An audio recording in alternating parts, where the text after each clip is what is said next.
merci à tous d'être là. Je suis très heureuse au nom de Emeria de vous accueillir et de vous présenter Lydia Kamitsis, historienne de la mode, archéologue du vestimentaire, et Patricia Canino, l'artiste qui nous a offert cette magnifique exposition Lux in Tenebris. Alors, quel lien entre la mode et les icebergs à la dérive, entre le froid polaire et les glaces sculptées? Pourquoi s'interroger sur ces deux univers a priori éloignés dans le temps et l'espace? C'est tout l'enjeu de cette rencontre que d'explorer les tribulations d'une photographe venue du cinéma et de la mode. Avec cette conversation, je pense que nous entrons au cœur du processus de création qui se place au-dessus des doctrines, des tendances et s'affranchit de tous les codes. L'art de la couture, l'art photographique sont ici en étroit dialogue, mais je n'en dis pas plus. Et je vais poser ma première question à Patricia. Patricia, pourquoi avoir choisi Lydia Kamitsis pour écrire ces magnifiques textes au sein du coffret Lux in Tenebris? Alors, mon histoire avec Lydia est une longue histoire. Nous nous sommes rencontrés en travaillant sur un livre sur Madeleine Vionnet. Et immédiatement, on a eu une connexion très puissante. Et donc, après avoir fait ce travail-là, on a continué non seulement à collaborer ensemble, mais aussi beaucoup à parler, à échanger.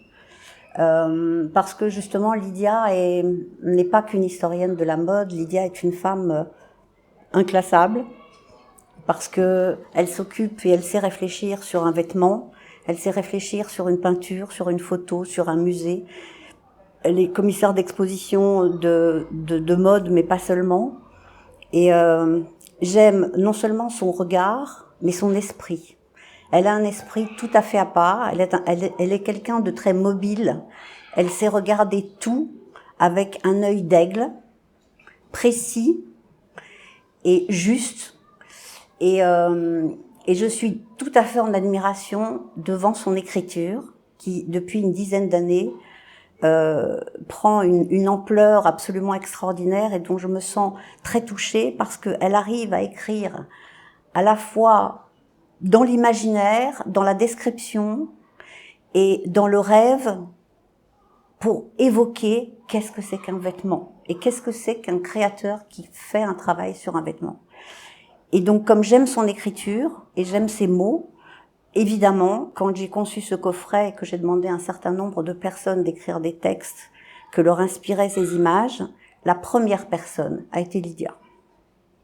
Ce qui était très étrange, d'avoir à écrire sur autre chose que la mode ou le vêtement, qui est quand même ma spécialité. Indépendamment de l'amitié et de ce compagnonnage que nous avons ensemble, je me sentais pas tout à fait légitime, parce que c'est étrange d'écrire sur les icebergs ou sur la photo qui n'est pas de mode en étant archéologue du vestimentaire ou historienne de la mode. Mais je l'ai accepté comme un test, comme un essai, et je me suis laissée un peu porter par la magie des images. Et puis assez vite, je me suis aperçue que j'avais effectivement la même sensation ou la même manière de plonger dans ces images que je peux avoir lorsque je regarde les photos de Patricia Canino, les photos de vêtements. Donc j'ai retrouvé les mêmes qualités ou les mêmes interrogations, ce qui m'a permis effectivement d'accompagner ce travail. Et ce qui est très singulier chez Canino, puisqu'on s'est connus effectivement par la mode, c'est qu'elle a cette particularité de photographier non pas la mode, mais le vêtement, et le vêtement dans toute sa présence. Parfois, nous avons eu des discussions sur la question du corps, puisque le vêtement va avec le corps. Généralement, le vêtement est conçu pour ce destinataire. Il n'existe pas indépendamment de ça. Et je me souviens que Patricia me disait, mais moi je photographie l'absence du corps. Et je n'étais absolument pas d'accord. Donc on avait comme ça une sorte de conflit sur cette question. De nombreuses discussions effectivement là-dessus, parce que moi c'est ma motivation, c'est-à-dire un vêtement n'est rien sans un corps. Et quand je fais des natures mortes de vêtements pour des musées, pour des catalogues d'exposition, qui sont des objets qu'on ne peut pas toucher qu'avec des gants, on ne peut pas mettre un corps dedans. Et pour moi, photographier un vêtement sans corps, c'est évoquer la présence et l'absence du corps. Et Lydia me dit, mais pas du tout, mais pas du tout, pas du tout, pas du tout. C'est pas du tout ça. Ce que tu sais photographier, c'est la présence du vêtement. Et je lui dis, alors ça c'est le résultat, mais ma motivation et le lieu où je pars, c'est comment évoquer l'absence du corps en lui donnant une présence grâce aux vêtements. Et je ne suis toujours pas d'accord avec ça. Et le fait de regarder ces photos des icebergs, ça m'a conforté dans ma conviction, c'est que vraiment ce regard que tu portes sur le vêtement lui donne sa présence indépendamment du corps, puisque par le travail justement de la lumière, par les angles, il y a toute l'histoire de ce vêtement-là, sa texture, on a la sensation du mouvement, on a la sensation de son poids, on a la sensation de ses éventuelles contraintes, de sa vie, de sa durée, indépendamment du corps. C'est-à-dire qu'un vêtement est quand même un objet. Le corps l'anime d'une certaine façon, mais le vêtement a une essence. Et ça m'a frappé cette proximité ou cette correspondance au sens quasi baudelairien du terme avec les photos des icebergs. C'est-à-dire que moi, ce que je vois, je ne vois pas les icebergs. Je vois cette présence, cette texture, cette fugacité, de la même manière que lorsque j'observe les vêtements, enfin, en tout cas les photographies des vêtements, on sent le temps qui passe dessus, on sent le temps qui a passé dessus, le fait que c'est en train d'évoluer par la fonte. Il y a toute cette tension qu'on trouve aussi dans la manière que tu as de photographier le vêtement. Et ce qui m'a le plus aussi étonné, c'est ce rapport au hors-champ, qui est quelque chose de très singulier aussi, je suppose. Oui, effectivement. Comme j'ai commencé quand j'étais petite par faire du cinéma, la première réflexion que j'ai gardée depuis longtemps, c'est que dès qu'on cadre, on définit un hors-champ. Et que si le cadre est juste, c'est le hors-champ qui fait vivre le cadre. Et la lumière, c'est la même chose. Éclairer un endroit, un vêtement et quelqu'un, c'est créer des ombres et des lumières, et c'est les ombres qui créent la lumière, et là où on recadre la lumière et les ombres. Donc effectivement, je ne peux pas m'empêcher, quand je cadre, de créer du hors-champ. Et c'est vrai que dans la mode, c'est ça, nous sommes d'accord là-dessus, c'est que les photos que je fais créent du hors-champ. Et le hors-champ crée de l'imaginaire. Et en fait, c'est ça que j'aime. C'est-à-dire que la photographie n'est pas ce qu'il y a dans le cadre, mais ce qui est autour. Parce qu'autour, c'est ce qui permet de rêver, c'est ce qui permet d'imaginer. Et maintenant que je vais rendre exactement le même compliment avec les mêmes mots à Lydia, c'est pas une mise en scène, mais les textes qu'elle écrit, c'est exactement la même chose. C'est-à-dire qu'elle sait tricoter avec des mots et des phrases de l'imaginaire, de la description, du champ, du hors-champ, de la matière, du fil, de la transparence. Et les derniers textes qu'elle a écrits, pour moi, c'est vraiment l'apothéose de son écriture. Le catalogue que tu as fait pour Olivier Theskens et pour la dentelle, c'est une écriture que je n'ai jamais vue, qui est dans l'évocation d'un créateur qui crée, et en même temps, dans le résultat qui est donné à voir et à imaginer. Et donc, voilà, moi, en fait, on fait des trajets comme ça, parallèles, mais toi, ce que tu fais dans l'écriture est absolument incroyable, parce que par les mots, tu donnes à voir. Et moi, avec la vue, je suis dans l'indicible. Et il y a de ça, je pense que ce rapport au hors-champ est très fondamental dans notre complicité, venant d'expressions différentes, mais c'est vrai que la manière que j'ai, de plus en plus d'ailleurs, même si c'était dès le début installé, mais c'est de plus en plus affirmé de curater, comme on dit, des expositions ou des livres ou d'écrire, c'est moins d'être dans une exhibition, qui est quand même aujourd'hui un petit peu la tendance actuelle des expositions et de l'écriture. Je suis pas dans l'exhibition d'un créateur ou d'un propos, mais plutôt dans une un certain regard, la manière dont j'ai envie de partager des émotions ou de faire découvrir ou d'inciter un public et surtout un public non connaisseur à regarder autrement, à venir vers un créateur, à se poser des questions. Et la question du hors-champ est fondamentale parce que quand vous donnez tout à voir ou une écriture d'historien pur qui est dans le factuel ne laisse pas de place à l'imaginaire. Or, le vêtement et la mode en particulier, comme ce sont des choses qui sont supposées être accessibles à tout le monde, puisque tout le monde s'habille, même si les gens qui ne sont pas des fanats de mode, ils ont immédiatement une appréhension de cet objet. Ça nécessite de les accompagner pour qu'ils voient au-delà de ce qu'il y a à voir, au-delà de ce qui est donné. Et c'est vrai que l'écriture, dans mon cas, devient de plus en plus concentrée, plus proche de cette essence-là, tout simplement parce que je pars aussi du principe que tout le reste, c'est-à-dire le côté factuel des choses, est accessible à tout le monde. Aujourd'hui, celui qui s'intéresse, dont on a suscité une certaine curiosité, est capable d'aller découvrir les dates, la carrière d'un créateur ou d'un contexte historique par ses propres moyens. Or, ce qui lui manque pour aller vers ça, c'est cette petite étincelle pour susciter cette curiosité. Et je suis aussi historienne de la mode, mais c'est pas le titre que je revendique le mieux, le plus aujourd'hui, parce que il s'agit pas de ça. Il s'agit d'être ailleurs, d'accompagner ce regard ou d'accompagner cette expérience qui est la confrontation à la mode, aux vêtements, autrement. Bah oui, dès qu'on dit historienne d'art ou historienne de la mode, on met sa subjectivité de côté et on veut donner un regard neutre. Et en fait, toi, tu fais l'inverse, c'est-à-dire tu donnes un regard justement qui est le tien, avec de l'émotion, avec de la connaissance, avec une façon d'aborder à la fois le rationnel et le sensible. C'est-à-dire que tu arrives à transmettre des informations sur des vêtements par le biais de la sensibilité et non pas que du rationnel. Et justement, on entre dans le vêtement par des portes secrètes et on commence à l'imaginer à travers cette façon que tu as de mélanger ces deux choses, c'est-à-dire à la fois la façon de penser rationnelle et en même temps une sensibilité et de l'émotion. Moi, j'ai de l'émotion quand je lis tes textes, alors que les historiens d'art, en général, je m'ennuie. Bah oui, parce que tu mets un regard émotionnel dans les choses.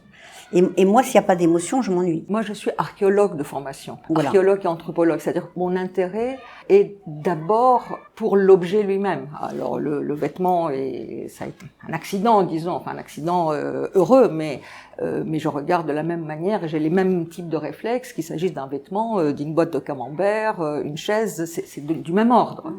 Donc, je porte une analyse scientifique sur l'objet, mais qui tissent différents paramètres qui sont pas de l'ordre simple de l'histoire. C'est-à-dire il y a la densité de l'objet, son contexte, il y a son utilisation, il y a ce que ça provoque chez les gens, cette interaction que cet objet peut avoir avec la personne qui le porte ou qui le regarde, le côté extrêmement relatif aussi de la critique qu'on porte sur l'objet. On ne le comprend pas de la même façon selon qu'il est présenté comme ci ou comme ça, selon qu'il est présenté aujourd'hui ou dans 5 ans ou il y a 10 ans. Donc ce sont des interrogations qui traversent mon analyse scientifique et qui sont nourries aussi par la nécessité, la mission que je me donne. Ma mission n'est pas d'étaler ma science ou de donner mon point de vue. Ma mission en tant que curateur ou en tant qu'anthropologue ou archéologue du vêtement, c'est de découvrir. Il y a une part exploratoire qui est fondamentale, mais l'exploration pour soi-même n'a aucun intérêt. Enfin, elle a un intérêt très personnel, mais en tant que professionnel, cette part exploratoire, cette part de découverte, elle a comme visée d'être partagée. Mais quand je photographie un vêtement, je me sens aussi une mission. Alors moi, dans mon imaginaire, c'est la présence-absence du corps, certes, mais en même temps, j'ai la mission de faire vivre cet objet. C'est-à-dire, c'est comme un portrait en fait. Je fais des portraits de vêtements, comme je fais des portraits des gens, parce que j'ai la mission que les gens ressentent à travers cette photo, l'objet autrement. C'est-à-dire, c'est pas du factuel, c'est pas du scientifique, c'est pas ça. C'est effectivement entrer dans le vêtement par un autre biais, en fait. Oui, il y a un très joli mot qui dit tout ça, qui est lié à la photographie, c'est révéler. Oui, la révélation. Il y a la révélation, il y a une part un peu mystique ou ésotérique, c'est-à-dire révéler ce qui est caché et révéler en termes de photographie, ça a aussi un sens très, très puissant. Donc, et pour en revenir encore aux icebergs, paradoxalement, moi, c'est avec les icebergs que j'ai pu mettre certains mots sur la manière justement d'analyser l'image du vêtement. Ce que nous sommes en train de dire aujourd'hui n'était pas aussi explicite. Et c'est à travers justement la contemplation de ces images d'iceberg que je me suis dit, au fond, c'est la même chose que le vêtement.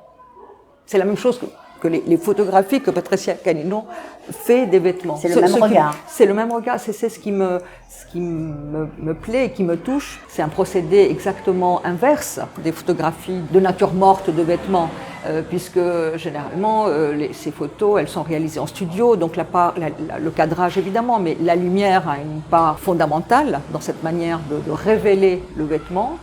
Et donc c'est une lumière qui est très contrôlée puisque Patricia Canino vient du cinéma et donc elle utilise de la lumière pour le cinéma, c'est encore autre chose. Et moi quand je l'ai connue, c'était des photos qui étaient faites à la chambre, donc qui donne aussi une particularité à la photographie des natures mortes de vêtements. Et les icebergs, ce qui est magique, c'est qu'il y a cette même tension, cette même densité, ce même rendu, mais avec un procédé inverse, puisque c'est pas en studio, et donc la lumière, elle n'est pas contrôlée, elle est incontrôlable. Oui, c'est-à-dire que quand je photographie en studio, je mets des projecteurs et je mets en lumière et en ombre. Et quand je travaille sur ces images-là que j'ai fait en extérieur, où la lumière, comme tu disais, est incontrôlable, eh bien j'ai fait tout un travail après, de retour à mon studio, pour aller chercher la lumière à l'intérieur de l'image. Et donc de révéler la lumière à l'intérieur des icebergs, au lieu de l'apporter, j'ai dû la révéler, j'ai dû aller la chercher. Voilà, j'ai fait ce travail-là. Et ce travail-là étant fait, c'est vrai que moi, il y a une continuité entre mes images faites avant ou après. Pour moi, c'est le même esprit, en fait. Oui, sans doute aussi que le travail que tu as pu réaliser sur le vêtement t'a amené aussi à cette intervention sur les icebergs après la prise de vue. Oui. Je pense que on sent dans ces photos des icebergs un regard particulier sur la texture, sur la matière, sur le volume, et le mouvement aussi. Oui, oui. Et le hors-champ, et voilà, c'est les mêmes. Ouais. Bon, eh bien, tu fais de la révélation avec des mots, je fais de la révélation avec des images. Voilà, c'est ça. Et nous nous révélons nous-mêmes. Et nous espérons bien pouvoir révéler à d'autres des choses intéressantes qu'ils ne voient pas ou qu'ils ne prennent pas le temps de voir.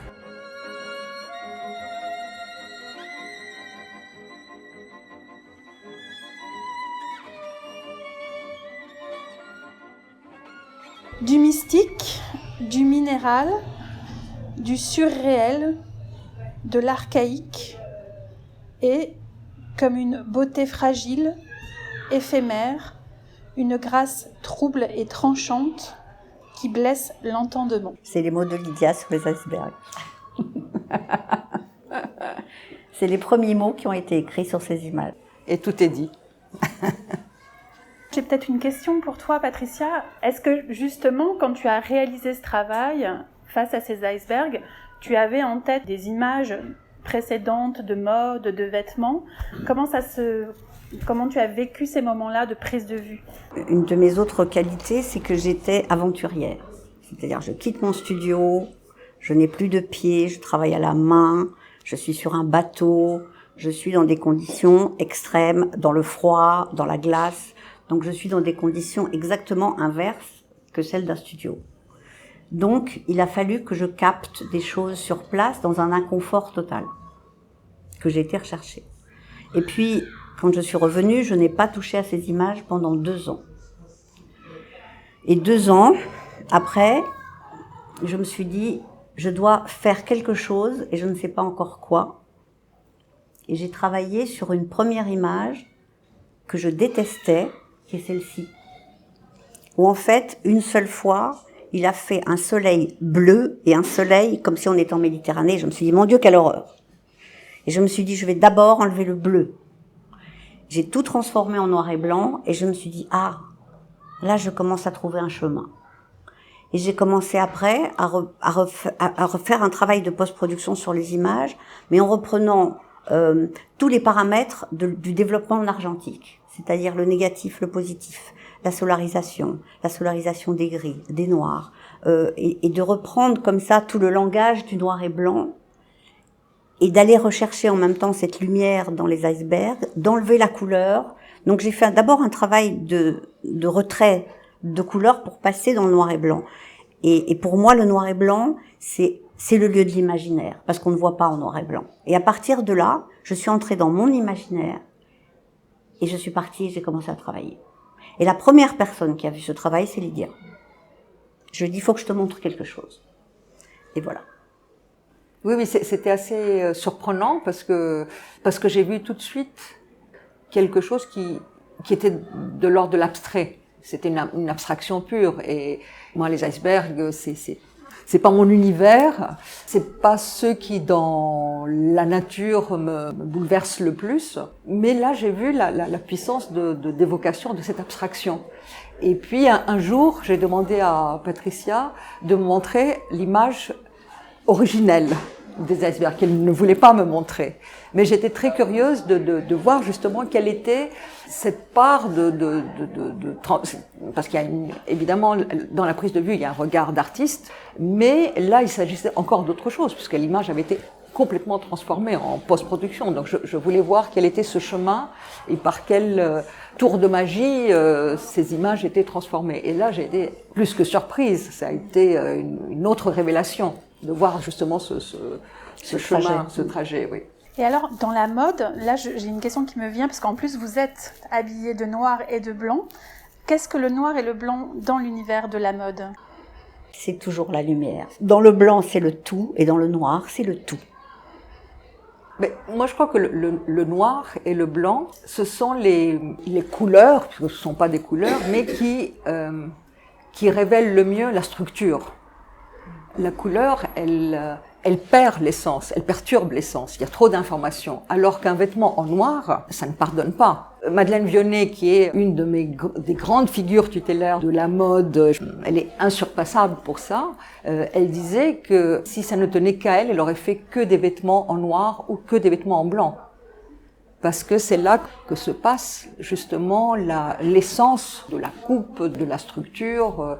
Et le noir ou le blanc en mode, non seulement ce ne sont pas des couleurs, mais en fait ce sont des valeurs de texture. C'est quelque chose de très, de très fort. Et moi je reprends la phrase de Soulage qui dit le noir c'est la couleur de la lumière.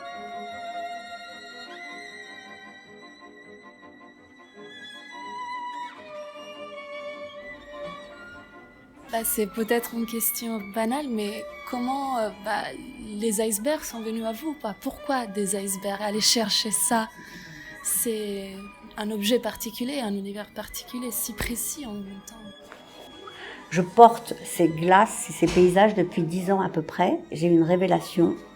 Et ça fait 10 ans que je vais au pôle Nord, que je vais en Laponie, que je vais en Islande, que je vais à la recherche de ce froid, alors que je suis méditerranéenne et en fait je déteste le soleil et j'adore le froid.